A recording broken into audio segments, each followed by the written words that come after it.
အားလုံးပဲမင်္ဂလာပါရှင်ဒီနေ့မှာတော့သီလရှင်တရေမှာအကြောင်းတင်ဆက်ပေးမှာဖြစ်ပါရှင်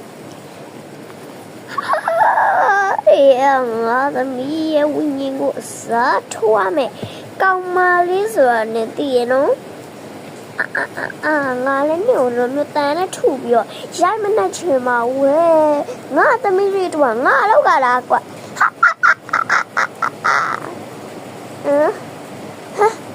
ကြပ်ပင်ညာကြီးလေငါဘယ်နာမှကျွတ်တော့ခံရတာလဲ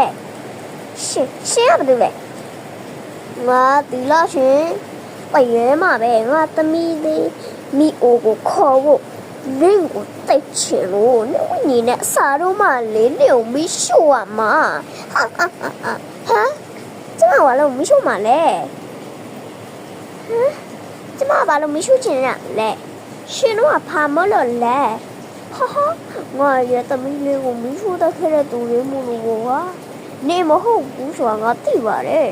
ဒါပေမဲ့သူတို့ကိုရှာလို့မရလို့နေကိုပဲအစားထိုးတတ်ကမှမို့လို့လေငါရဲ့သမီးလေးကဖြိုးတယ်ဟာရှာကျမငါဘာရတာလဲဘာလဲရှင်သမီး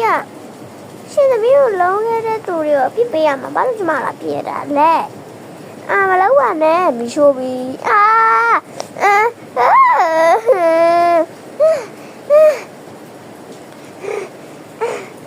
အမလေးပူတယ်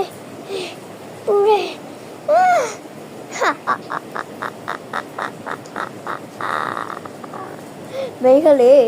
မကြခင်နေပြဖြစ်သွားမှာပါစိတ်မပူပါနဲ့ငါနဲ့ကိုနာကျင်နဲ့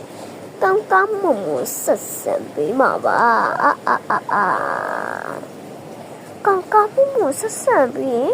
ကောင်းမယ်လို့ထင်ပါတယ်မင်းကြီးရဲ့ကြ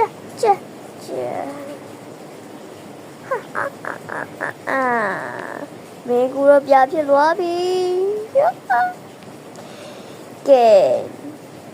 အားလုံးကိုကြည့်ချပေးတဲ့အတွက်ကျေးဇူးတင်ပါတယ်ရှင်တော့ video လေးမှာလည်းမဆုံးသေးဘူးဆရာတို့မလေးတွေကိုကြည့်ချင်တော့ like and subscribe လုပ်လို့မကြပါနဲ့နော်အလမဲနာဗီဒီယိုတင်မယ်အောင်မယ်တတာ